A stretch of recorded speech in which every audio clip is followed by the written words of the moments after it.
This podcast is sponsored by nobody. Hey babies, this is Lar Park Lincoln, Tina from Friday the 13th, Part 7, The New Blood. And you're listening to Tommy Throwback Kovac on Splat from the Past. Hey Bad News Crews, Tommy has a joke for you. Hey dudes, welcome to Splat from the Past, the only 80s themed horror and sci-fi show where things can get totally radical. Now today, I will be welcoming R.G. Henning, aka Ron Gann. He has written a book about Friday the 13th Part 2 titled Sackhead, the Definitive Retrospective on Friday the 13th Part 2.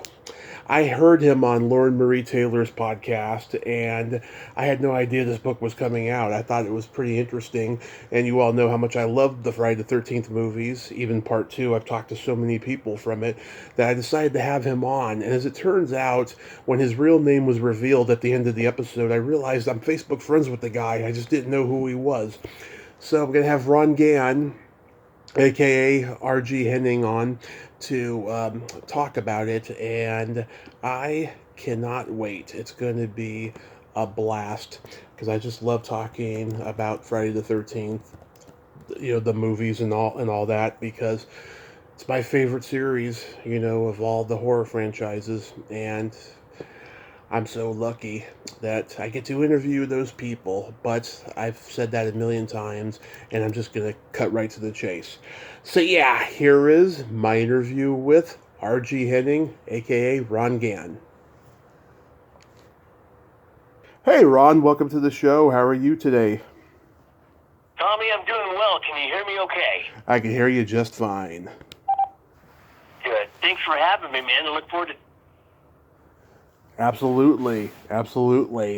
So, going back in time, were you a horror fan at an early age? Well, I kind of cut my teeth on Jaws. I was 5 years old when the first Jaws came out. Mm-hmm. It impacted me tremendously. That kind of wet my whistle for the horror genre, although I wouldn't classify Jaws as a horror movie, but certainly it had horror elements. It scared the daylights out of me. Add to that some other classic 70s movies like The Exorcist and whatnot. By the time 1980 came around and the first Friday the 13th, I was 10 years old, and all the slasher genre was essentially born during the time that I was coming of age, starting with Halloween in 78 when I was 8, mm-hmm. Friday the 13th when I was 10, and of course the sequel in 1981 when I was 11. So, I've always been a fan of horror, very much so. I like genres that impact me, and usually the mm-hmm. horror genre impacts a person the most. So yeah, I mean, The Shining was my first horror movie. It scared me as I was only a year old. I got one of those minds that goes all the way back to the age of 1 or 2, and I totally get that. What was the first Jason movie you saw? I think the first Friday the 13th movie that I ever saw, that's a hard one. It was either part 2 or part 3, to be honest with you. And if I were a betting man, mm-hmm. I'm pretty sure it was part 2. And I saw that on pay cable when I was 12 years old, 1982. In fact, I can tell you the story behind that if you want. Oh, go ahead. My first exposure to the sequel without equal, as I call it, Friday the 13th Part 2, I was 12 years old. Mm-hmm. And my twin brother and I stayed the night over at a mutual friend's house, along with his older brother, so there was 4 of us. And my best friend's dad, my best friend was being raised in a single-parent home by his dad, and his dad worked the graveyard shift at Boeing. I'm from Seattle originally. Mm-hmm. And so it was the 4 of us, my best friend and his older brother, and then me and my twin brother. And back in 1982, so I'm 12 years old, back in 1982, HBO and Showtime, you used to have to pay cable used to come on a box that you could lock it with a key. Yep. Your your parents could lock it to make sure that their kids didn't watch any dirty movies on the Playboy channel and so forth and so on. Yeah. And we was staying the night over at my friend's house. We broke into his dad's bedroom, who was away at work working the graveyard shift. We found the key to the cable box. We unlocked it, and there was this movie playing. It was called Friday the 13th Part 2. Mm-hmm. I was intrigued about it. I had obviously heard about the first Friday the 13th. I hadn't seen that one yet, but I had heard about this awesome kill of Kevin Bacon's character, and so we watched that movie. And what I remember most about it, besides being scared, was after the movie was over, we were supposed to go our separate ways in terms of where we were going to sleep. It was a slumber party, and we all slept in the living room together because we were too scared to be separated. That's my experience with Friday the 13th Part 2, and every time I watch it, it fuels that nostalgia in me and takes me back to that summer night in 1982 with me and my best friend. Nice. Yeah, I was 8. I was like staying up late watching the first two. They'd rerun them on Cinemax or HBO, and then sometimes USA Up All Night, and they'd run all the others. I mean, I fell in love with the franchise right away from the moment that I saw it. Yeah, me too. And then Part 3 took it to another level for me. So yeah, absolutely. Yeah. So I take it 2 is your favorite. That's why you wrote this book. Yeah, that is correct. So the way that I classify it, so let me get in trouble with your audience. Let me just say this. Okay. As a fanboy, being the middle-aged Gen Xer that I am, I'm going to come clean with you and tell you that I only personally acknowledge the first 4 films. Uh-huh. Part 1, Part 2, Part 3, and Part 4. Slasher Jason.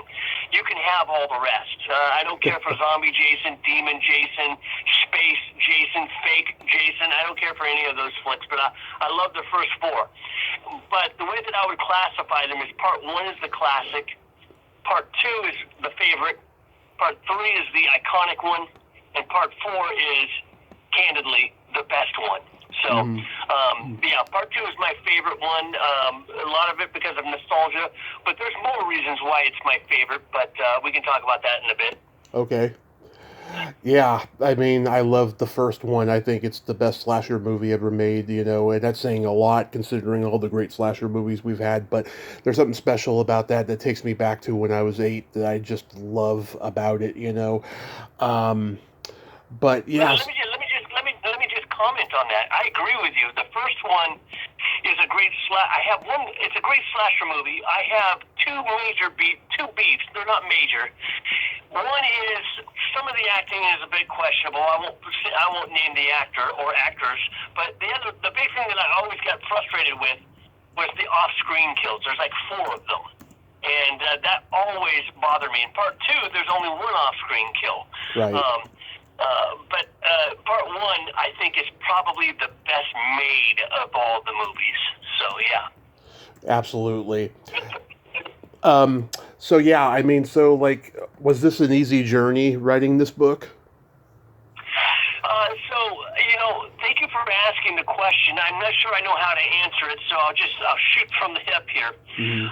It was an easy endeavor when I started because I had 2 years of research under my belt. What maybe a lot of your listening audience may not be aware of is that I actually started a Facebook group dedicated exclusively to Friday the 13th Part 2. I created that group in 2020, and from 2020 to today, I spent a lot of time researching the movie because I would have scheduled daily postings in that group. From trivia to character, from trivia to actors' biographies to famous scenes to did you know kind of stuff.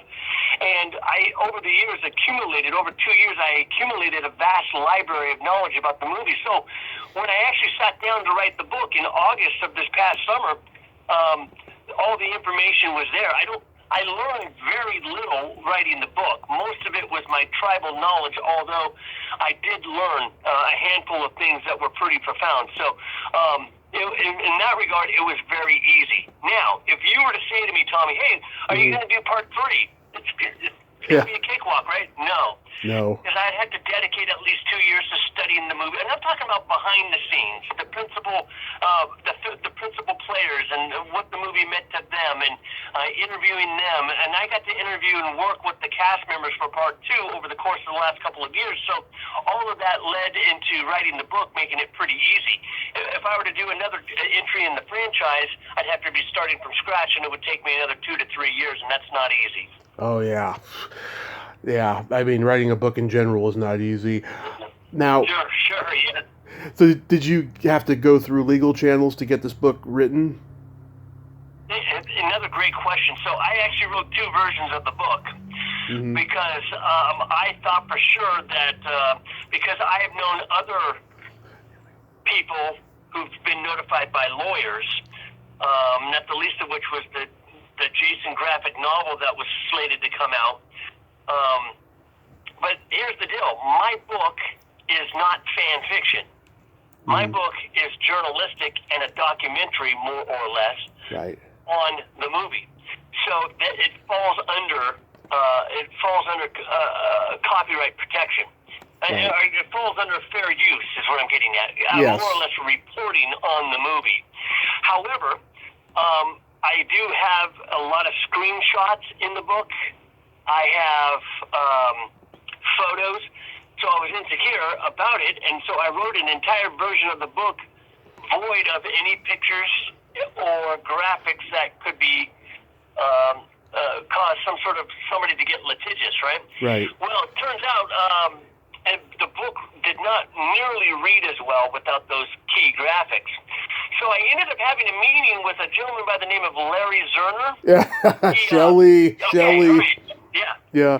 So for your listening audience, he's Shelley. He played Shelley in Friday the 13th Part 3. And today, I am told and I understand that he is the premier, the foremost copyright lawyer in the country. Yes. And he just happens to be an alumni from the Friday the 13th franchise.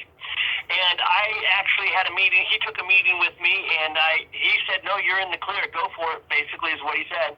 Right. And he also, to Paramount's defense, Paramount happens to be somewhat of a fan of fan fiction because it promotes their stuff.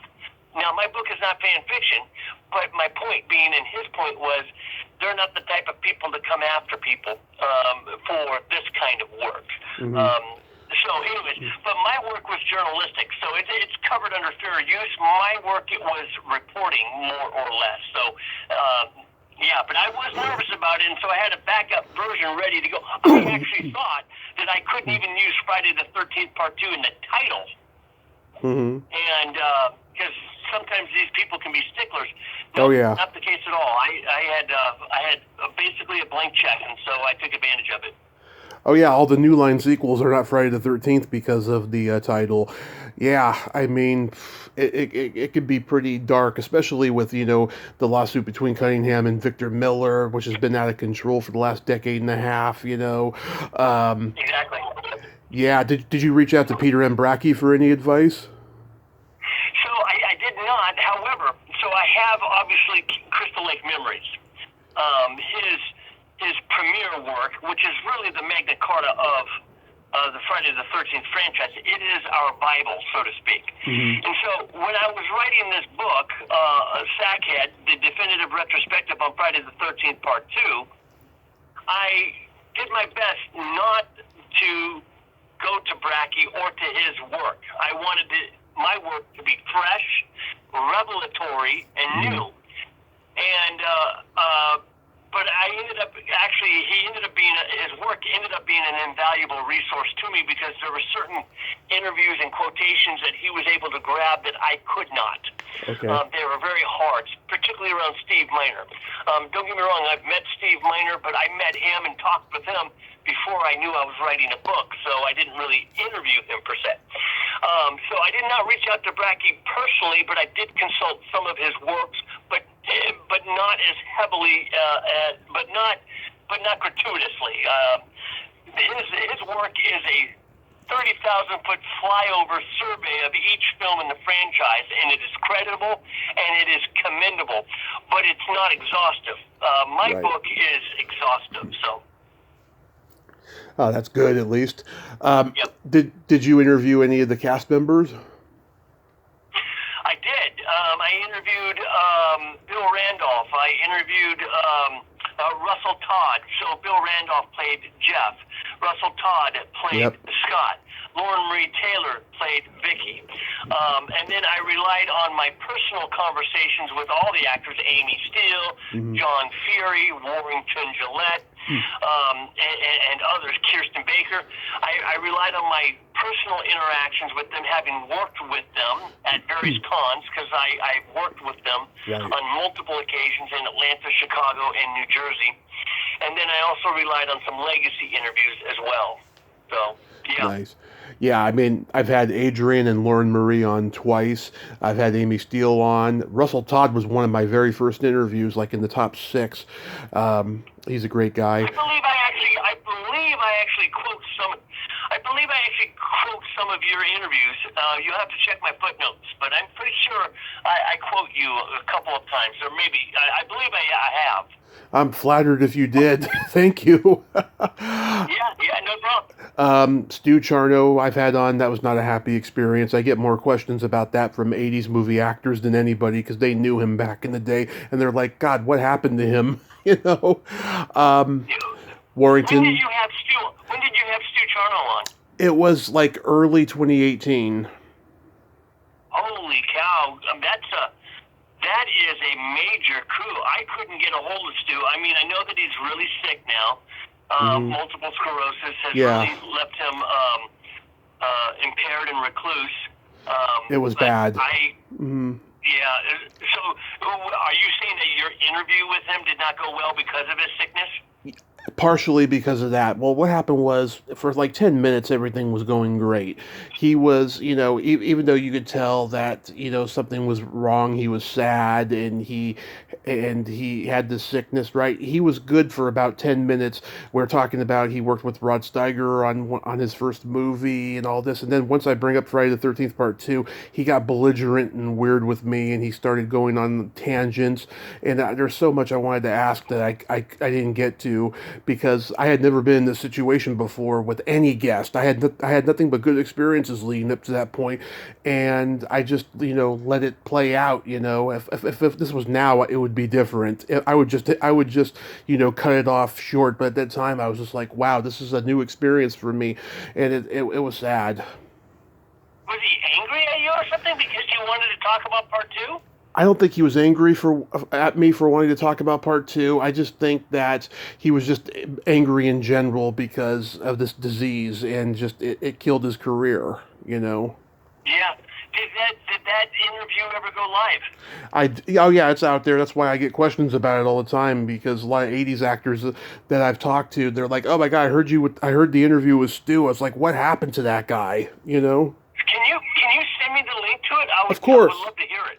Of course. I gotta warn you though, the sound's a little shitty because it was from my old recorder. I don't care. I'm really bummed. I wish I would have been aware of it when I wrote the book, because him and Marta Kober, both of whom are still alive, were two actors that I have not been able to meet. And they are very hard to get a hold of, and the information that I had on them was scarce. I had to rely on the other actors in the movie to get me through their chapters and to get me through their respective chapters. And I would have loved. I mean, there's just not a lot of interviews out there with Stu Charno, especially podcast interviews. So I wish I would have been aware of that when I wrote the book, because that might have been helpful. So, anyway. Yeah, I do know Scotty McCoy, who wrote the Definitive Friday the 13th trivia book. He interviewed him on his podcast, and he had a better experience, he said. Yeah. But yeah, I mean, it's just me and him, as far as I know, that interviewed him. And of course, the guy who wrote the foreword, Bill Randolph, has been on. I love that guy. And and Warrington's been on, and Jeff Delman, who later directed Dead Time Stories, he was a crew member. I talked to him. Oh, nice. Yeah, and I've met John Fury at a con. He's a great guy. Did you get an interview with Harry Manfredini? Not in the interview. I did not devote any space to Harry in the book. Although I have met him and hung out with him for a weekend. He's okay. He's an okay guy. Yeah, great guy. Yeah, his music is terrific. Oh God, he's a professor, is what he is. He's a professor. Do you think that the hockey mask that started in part 3 tainted the franchise? A lot of purists think that. Yeah. It's funny that you should ask that. I actually have, as I've gotten older, just to remind your audience, I'm a middle-aged guy. I'm 52 years old. As I've gotten older and more focused on part 2, the sack mask of part 2 is the most realistic. That's what you would expect to a woodsman to be wearing over his head. A hillbilly woodsman would be wearing, he would be able to procure something like that in that kind of environment. And that is exactly what the producers said, and that was exactly why the producers and the costume designer, Ellen Lutter, went with the sack mask. Part 3 in the hockey mask is iconic. Let's just call a spade a spade. Right. And it's iconic because I think Richard Brooker wore it well. Yeah. It's, as I've gotten older in my middle-aged years now, there's a part of me that thinks that it's a little bit silly, but I don't care, silly or not, it's pretty cool. And let's just be honest, it's pretty cool. Yeah. And Richard Brooker is, in my view, the definitive hockey goalie mask wearing Jason. With all due respect and deference to Ted White, Richard Brooker to me. When I have nightmares about Friday the 13th, whenever I have those occasional nightmares where Jason is chasing me, and even as an old man, I still have those dreams every now and then, the same dreams from when I was a kid. It's not Steve Dash, and it's not Ted White, it's not Ariel Lehman who's chasing me. It's not Kane Hodder. It's Richard Brooker. That's the Jason that scares me in that hockey mask and the way that he wore it. I don't think it ruined the series. It enhanced the series. I am somewhat of a purist, but I can get behind the hockey mask. I can, but I'm not one of those guys that are like it. You can't. It's either one or the other. No, I'll take them both. But the sack mask is the realistic one. The hockey mask is a bit, but I'll take it. I'll take it. I'm Richard Brooker. It's funny. I always thought that he bordered on a Klansman with that Sackhead mask. Oh, interesting. Yeah, I always thought he bordered as one, but I think that it looks great for what it is. I mean, I'm not saying. Let me tell your listening audience why they went to the hockey goalie mask and why they went away from the sack mask. Okay. And that has to do with the fact that in 1980, a movie came out starring Anthony Hopkins and John Hurt called The Elephant Man. Right. And it was a critically acclaimed movie, and the Elephant Man, which tells the story of, is his name Richard Myrick? I can't remember. Myrick is his name. John Hurt played him. Go ahead. John Hurt played him. Yes, John Hurt played him. He played a gentleman by the name of Myrick who was the Elephant Man, and he wore a sack over his head. A year later comes Friday the 13th Part 2 with a sack mask wearing killer. And so the movie took some heat because of that, and it wasn't as intimidating or scary because people had seen it just the year before in The Elephant Man. So that was one of the reasons why they transitioned from the sack mask to a different mask come time to do Part 3. Right. I mean, at the time, I totally understand. As a semi-purist, that's a bummer, man. I get the Klansman thing. I get where you're coming from. To be honest with you, that never crossed my mind. I've always saw him as a hillbilly killer, a woodsman, and that the sack mask just complemented that look. But yeah, there was a radical transformation from Part 2 to Part 3 that the producers decided to make, and they did.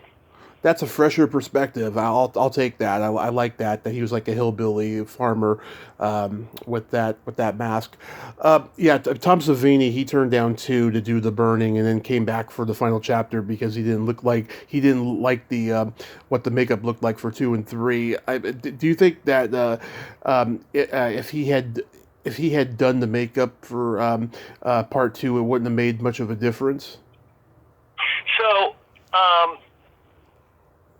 no, I'm going to be honest with you. I think Carl Fullerton, who replaced Tom Savini as the makeup artist and special effects artist for part 2, was no slouch. And he was a student of Dick Smith, arguably the most famous makeup artist in Hollywood history. He's the guy that gave the Wolfman his look for Universal.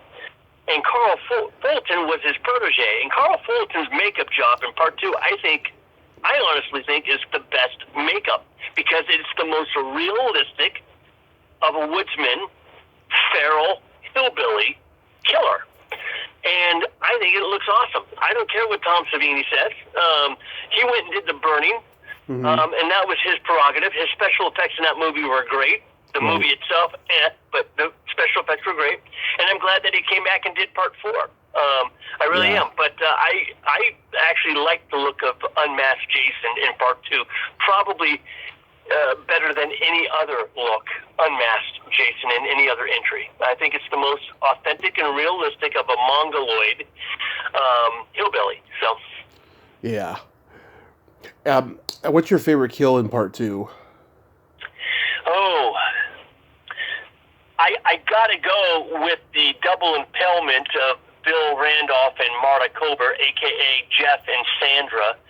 But I think the most visceral for me has always been the hammer to the head of Deputy Winslow.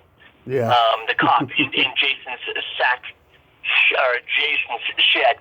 That always was a visceral scene for me. And I'm going to be honest with you, most of it is because of the way Jack Marks played it. And that anguish expression on his face when a hammer claw goes into his head. In fact, a little tidbit, I write about it in the book. They were just going to use a fake prosthetic. They were just going to use a fake head for the kill of Deputy Winslow in Friday the 13th Part 2. But when Jack Marks acted it out and did his thing on film, they said, no, we're sticking with the actor because he conveyed everything that needed to be conveyed in terms of the anguish and pain. So that's probably my favorite kill, if not a close runner-up to the double impalement of Bill Randolph and Marta Kober. Yeah, Tom McBride's death used to kill me when I was a kid, but now I see how kind of mean that I'm sure people make it out to be now, you know. And I was in a wheelchair for a brief time following my car crash, so I know what it's like to be in a wheelchair. But like, I don't know. I mean, I think Lauren did a great job of dying in her scene. You know what? I just got to interrupt you because you're spot on. I was just going to tell you that a good chunk of fans that I talk to, it is Lauren Marie Taylor's death that is to them the most visceral because it's played out and it's dramatic. Right. And I actually write about it in the book. It's actually a great kill scene, and if you've ever seen the uncut version, it's even more intense. Right. And do you think that Crazy Ralph is Jason's dad? No. Okay, because that's been a conspiracy theory for a long time. I mean, it makes a good argument, you know, of could it be, you know, but who do you think Crazy Ralph was? He's obviously some kind of a prophet-like figure. You know what he is? I write about this in the book because when I write the second chapter on Jason, or the third chapter on Jason, it escapes me. I go over the canonicity, the canonical history of Jason Voorhees, and I collected, and it's canonical. I don't make it. I mean, there is some artistic license in it. And Crazy Ralph, he is the town drunk, getting drunk on his moonshine, if you will, married, who has visions of grandeur. Perhaps they're prophetic. He's not Jason's biological dad, and at least according to canon. So, Yeah. Yeah. So this book, how long did it take to write? Was it like a COVID project? No, I wrote it this past summer. Oh. I started it, and I didn't write it. I started in August of this past summer in 2022. What is it, 2023 right now? Yes. So I wrote it it took me 5 months to write, 2 years to study up and to research, 5 months to write. Nice. Yeah. And the reaction so far is it's going good. Well, the funny thing about the reaction, so,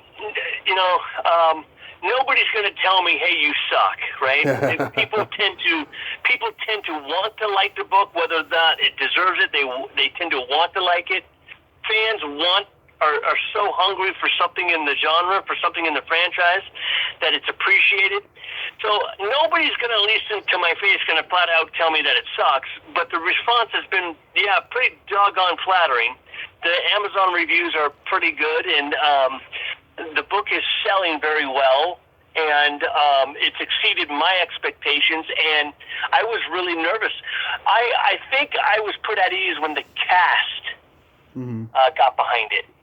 Once the cast got behind the book, I know. Marie Taylor, Bill Randolph, Russell Todd, and so forth, then I knew, okay, I can relax. No, it's not going to be, not everybody's going to like it, but I think if I made them proud, then I'm okay. Yeah, that is a rare thing, I'll tell you, because one thing I've learned having a podcast the last 6 years is that a lot of these casts for these horror franchise movies, right? A lot of them are generous, but a lot of them have a complete disdain for the franchise. They're just doing the cons, to make money and, rest on their laurels and what have you, and do podcasts to get their name out there and so forth. But there's some generous people in these franchises that will give their time to people like yourself who are, historians, or people like me who have a podcast. It's a beautiful thing, I think. Yeah, I totally agree. And the Friday the 13th community is a pretty close-knit family, and most, not all, but most of the cast of the various films recognize that and try to contribute to it. Do we get any closure in the book about the whole controversy of Warrington and Dash?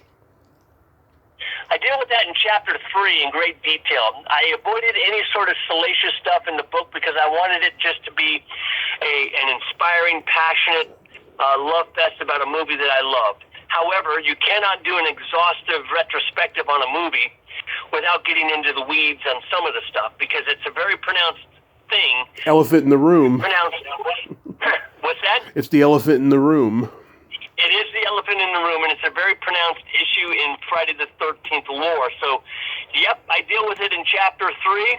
I deal with it extensively in some of the footnotes. But, yeah, in chapter 3, I deal with it because you just have to. It's the elephant in the room. And I do take a side, although I'm respectful. And at least I try to be. And, I won't tip my hands to your readers. I won't tip my hand to your readers, but yeah, chapter 3 deals with the Warrington Gillette controversy and the Steve Dash controversy, or it's one controversy. And for your readers who may not be aware, both actors played Jason in part 2. Warrington Gillette played unmasked Jason for 30 seconds of the film when he comes crashing through the window at the climax of the movie, as well as for the kill of Crazy Ralph. That was Warrington Gillette. Steve Dash played Sackhead Jason for the remainder of the film. Every time you see Jason in his sack mask running here or there, chasing whoever, that's Steve Dash, with the exception of one particular scene, which is the death of Bill Randolph and Marta Kober and Marie. Lauren Marie Taylor. Lauren Marie Taylor. Yeah, that was a different guy that was filling in for Steve Dash. But other than that, it's all Dash. It's all Dash, pretty much, with the exception of 30 seconds. Yeah, I mean, the same controversy goes on with the first Halloween and Texas Chainsaw Massacre 2, and I've interviewed the two Leatherfaces in that movie. and I don't know. Both guys are a big maybe. I don't know, who did what on Texas Chainsaw Massacre 2, but like, yeah, I mean, that's another thing I've learned too. Like, the convention scene has enabled so many bitter people and blacklisted liars from the industry to attend these cons and take credit for things they didn't do, and they've run into a lot of trouble with it. Yeah, and Friday the 13th Part 2 is not without its issues. I will say this, that in the book, I actually map out, by way of pictures and charts, who played Jason and who's responsible for killing who. Because actually in Part 2, there were 5 people in total who played Jason Voorhees, right? Mm-hmm. And of course, the preponderance is by Steve Dash and then Warrington Gillette. Then there are 3 others who are stand-ins, and you can read the book for that. And then I map out who actually played the character for each respective kill in the movie. You might be surprised what the results are when you see that in Chapter 3. Yeah, and then I have a lot of respect for that guy who did those 3 killings, because he's not going to the cons taking credit. He's just staying silent. Yeah, that's exactly. Well, me and do you know Stacey Lee? Stacey Lee. Yeah, she's the agent. She represents the surviving cast. No, I don't know her. Their convention agent. She's also probably the most informed fan on planet Earth. She and I both have tried to hunt down that gentleman, Jerry Wallace, to interview him, to get him to come to cons, just whatever. And he is unreachable. I'm not so sure he's alive, but it would have been great to get a hold of that gentleman, that's for sure. Interesting. Yeah, you mentioned before that you love 1 through 4. Let me tell you, I think, in my personal opinion, I think 6 is the best sequel, and it's always been an enduring a favorite of mine since I was a little kid, but I'll tell you, I hated 7 through 10 for the longest time, but in like recent years, I've gone back and watched them, and I was like, even with the flaws, there's stuff in here I can appreciate, and I think maybe I'm biased because I've interviewed people from the movies, but there's stuff that I can see that I like, but I'll tell you, I'll never not rip Part 8, because it's called Jason Takes Manhattan, not Takes Montreal, Yeah, exactly. My issue with the subsequent sequels after Part 4, yeah. I mean, I won't even talk about Part 5 because I just get angry, but yeah. the first 4 movies, yeah. Not only does it feature slasher Jason, with the exception of the first one, slasher mommy, we'll say, but they took themselves very seriously. They weren't meant to be fun. They weren't meant to be humorous. They were meant to be scary or suspenseful. You don't get that, including Part 6, and I say that respectfully, you don't get that with any of the sequels after. The other sequels become rock and roll, they become punk rock, they become just about fun, and with a few little, it's all about the kills, and it's not about character development, it's not about story, it's about kills, it's about thrills, it's just about puff stuff. And I think the first 4, my personal opinion, the first 4 took themselves very seriously and tried to be films. Now, Part 3 was probably the worst acted. They had the worst acting in those first 4, and that's where, but other than that, those first 4, I think, were, they stand out because of the seriousness and the soberness in tone. The rest are just more fun, I guess you would say. And I don't want, when I watch a horror movie, I don't want to walk out and say, hey, that was fun. I want to walk out going, dude, I need a light. I need a flashlight. I'm scared. I'm freaked. That's what I want. So I know I'm an old dog. I'm whatever. Yeah. I'm a buzzkill. I get it. Are there any Jason girls that you ever had a crush on? Oh, yes. Well, first of all, Terry from Part 2. I mean, come on. Yeah. Actress Kirsten Baker. Still a beautiful woman today. I've worked with her a couple of times. And then again, I'm not well versed in the movies after Part 4, but I've seen them all. What's her name from the Part 7? When she had telekinesis. Oh, Laura Park Lincoln. Yes, I gotta gotta tell you, I crush on her big time. Yeah, she's a very pretty lady, and yeah. Laura is a dear friend. She's been on here a lot more than anybody from the franchise, and she's told me, "You're the only guy I will ever do that for," and I value my friendship with her. Yeah, my crushes were like Adrian and Lauren and Deborah Voorhees in Part 5, and Yep. and everyone had a crush on Deborah Voorhees. I mean, she gets told that every day. And Tiffany Paulson at the beginning of Part 8, she was a hot, gorgeous number, and now she's a screenwriter and filmmaker. That's great. Yeah. So, yeah, those are my favorites. Who do you think was the best Jason? That's a hard one. So, the reason Friday the 13th Part 2 is my favorite is because of Jason, the incarnation of Jason. First of all, it's because of the final girl, Amy Steele, or Jenny Field, the character. Right. That is by far and away the premier final girl in any slasher movie I've ever seen. Even better than Laurie Strode, as played by Jamie Lee Curtis. I love Amy Steele's Jenny Field. Just who she was and her acting and the whole 9 yards. Jason in Part 2 is another reason why I love Part 2, because he's humanistic, he's vulnerable, and yet at the same time he's lethal, fearful, and intimidating. Yeah. However, it is Richard Brooker from Part 3 that is always the one who gives me nightmares. Mm-hmm. I'd have to be honest, in a court of law, if I were to testify, I'd have to say that Richard Brooker from Part 3 is my favorite Jason, because he just scared the daylights out of me when I was a kid. Jason in Part 2 made me jump a lot and was intimidating and spooky, but Jason from Part 3 paralyzed me. Yeah. Everything about him. Yeah. So, and that's to Richard Brooker's credit, the way that he looked, the way that he played him. Yeah. So. Kane is my favorite. I wish he was in better movies, but I just thought he was very menacing. You know, I wish he had been in Freddy versus Jason. You know, but I like it. Oh, I got a funny story.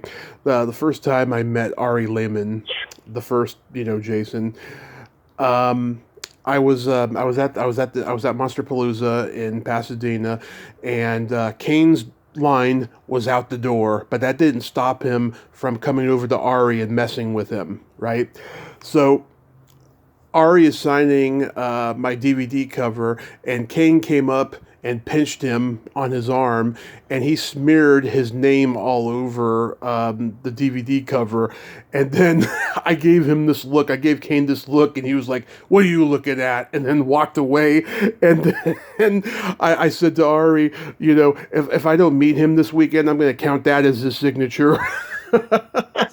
So then, this was Friday night, right? So then Sunday, I was the second person in line to meet Kane, and I didn't bring that up to him and stuff. He probably remembered it was me, but didn't bring it up either.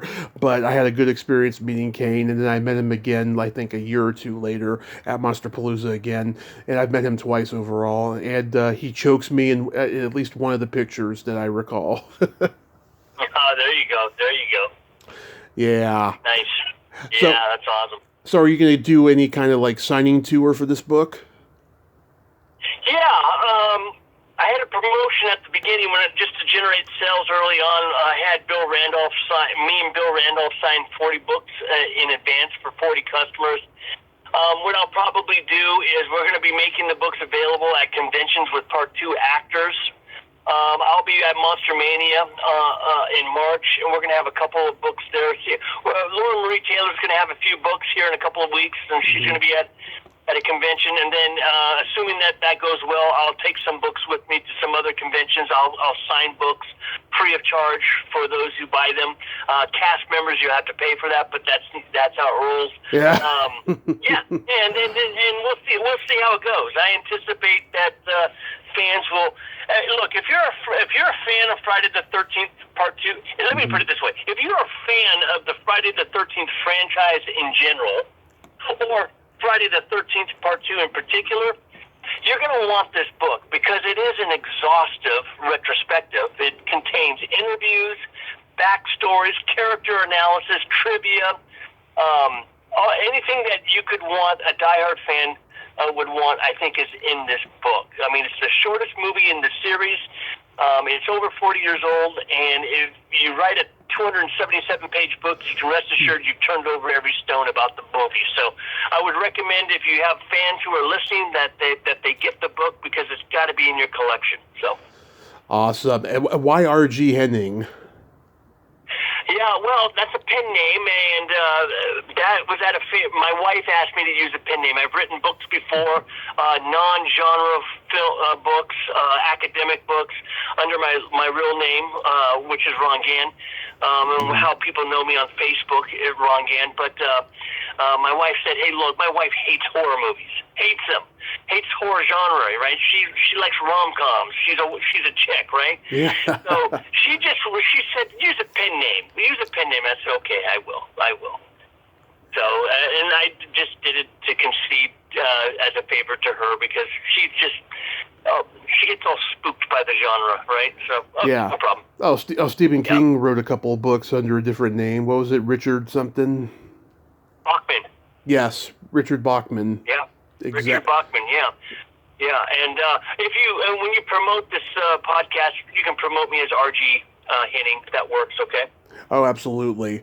And also, too, being a pastor, I mean, do you get a lot of stink eye because you like horror? Yeah, I'm sorry. I'm sorry. I didn't finish answering your question. My wife said, "Hey, look, you're a pastor.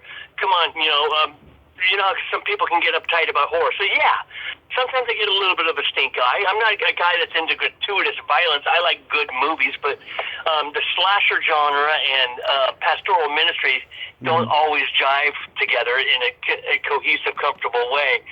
So I get it every now and then. But people, as a Christian man and as a pastor, people would probably tell you that I'm a pretty real guy. I'm pretty authentic, sometimes to my own fault, and I like horror movies for the nostalgia purposes and for the sense of thrill, not because I really get a kick out of watching people die or something like that.